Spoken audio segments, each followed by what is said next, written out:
Welcome back to the channel, guys. I had a really fun video in mind today, and that's if you haven't noticed, these new trucks aren't selling so well, right? These happen to be 3/4 tons, ignore that, but in general, that's why a truck like this might be a sweetheart to buy. Before you see Chevy and tune out, you'll get it, okay? Let's jump into it right now.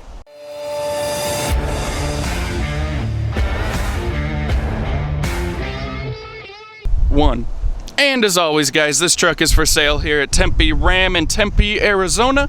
I always leave a link to this truck down below, as well as my email. So let's jump into it. Why would this truck possibly be a bargain? Okay, let me pull up the info for you right now on the screen. You can see it's a 2023 Silverado 1500, okay?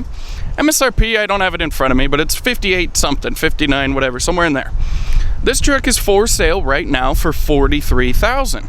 Now, I know what some of you guys are saying, man, 43, Matt, that still sounds like a lot of money. And you're right, it certainly is. But that's, geez, $7,000, $8,000 or more less than you could buy a brand new equivalent for. And before you go say, of course it's less than a brand new one, you donut, it's a used one, everybody knows that. My overall point is that it only has 12,000 miles, okay? So, 12,000 miles and 1 year old, and you can already save $8,000 compared to a new one that's already discounted like $10,000.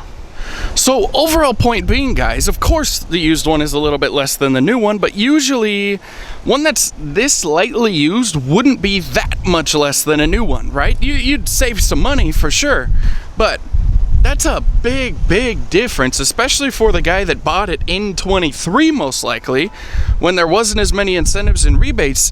Really just goes to show that these new trucks are not holding their value the way, I mean, they never have. We've always heard the adages, right? But it's even more magnified right now than ever. So as much as this is a video of if you're looking to buy a truck, go try to find one of these, it's also a little bit of a be wary if you want to buy a new truck.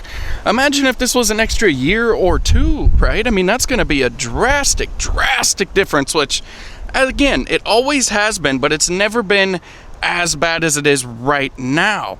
Also, I can see why Chevy's getting a bit of a bad rap, because this screen is freaking out as I'm doing this video. It's already happened. I made a different video specifically about it, and I don't mean to bash Chevy, I'm really not trying to, but 12,000 miles, this screen's freaking out. We sent it to Chevy once, they supposedly fixed it, and now it's doing it again.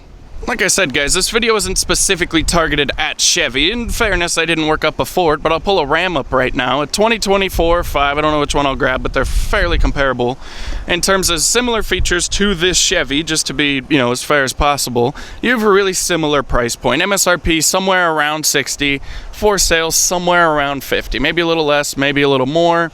You know, if you scour the country and you can beat these prices, okay, whatever. I'm just giving you general sales prices that I see in my particular area. Obviously, a big reason for how quickly they're depreciating and just coming down in sale values in general is that they aren't selling, right? Lack of sales, overabundance of inventory makes lower prices, but that goes back to what I said with the screen. I think that is kind of the other side of this coin. People are tired of going and buying new vehicles and having constant issues with them, right? This one's a 5.3. How many lifter issues and how many of those, all the other goodies, do you hear with Chevy and GM all of a sudden? Obviously, you hear your very own things with Ram, your very own things with Ford. They're out there. Nothing's going to be perfect, but like I say, you hear lifter issues, and now this one has a screen problem, and I mean, people don't want to spend north of 50 grand and have constant headaches. I'm gonna give you a quick tour of this truck real fast, and then we'll kind of continue our discussion. But if you guys do like what you're seeing so far, be sure to subscribe. We're getting pretty close to 1,000. That would be pretty awesome. But anyways, this truck is a 2023, as I mentioned, LT Silverado 1500. Lots of room in the back seat there.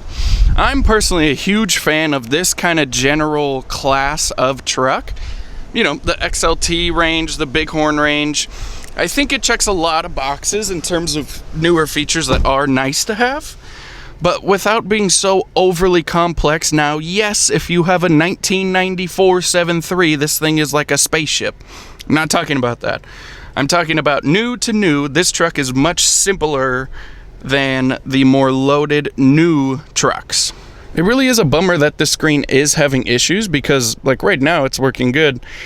So it's a shame to see having such issues like that because there's a lot of cool features built into a lot of these new trucks, right? The trailer light test, that's actually super handy. Bluetooth, obviously. Apple CarPlay, Android Auto, all those good things. Of course, you have to have a plan. I mean, you gotta have a plan to use navigation. Come on, dude. Some of that stuff, I mean, that, again, same idea, guys. I mean, you already pay 60 grand for the truck, and then you gotta have a plan to use navigation that vehicles have had for how long, right? Another thing that's pretty cool, it's why I wanted to show you guys this. Look at just how the little screen changes. If you hit tow haul, a little trailer appears. Oh, the screen's freaking out again. Oh, damn it. I gotta get this on video. Hold on, I'll see what it's doing it. Well, I'm sure it'll do it before too terribly long. But anyways, there's a lot of creative little stuff here. Sport mode, these little screens, they all change. It's super nifty. I actually don't hate this positioning for your mode button and your trailer, or your tow haul, excuse me, your modes, etc. Some of this stuff I think actually makes sense, you know? I like the way the dash is laid out. I don't like the way these buttons work. They're kind of weird. But look at that, 16.7 miles a gallon, not horrible for a full-size truck, right?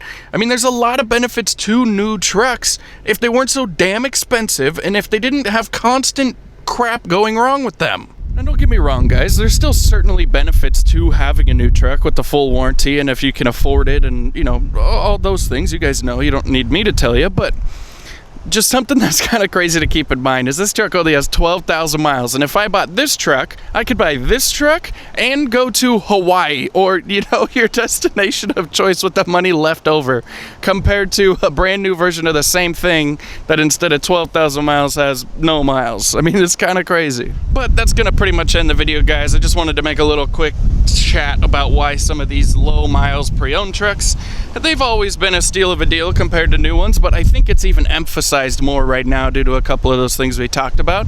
I could get a little more in depth if you guys would like to see it. Like I said, drop a like, don't forget to comment, subscribe, hook me up, let's see it, all right? Let me know what you guys think down below in the comments, and we'll see you in the next video.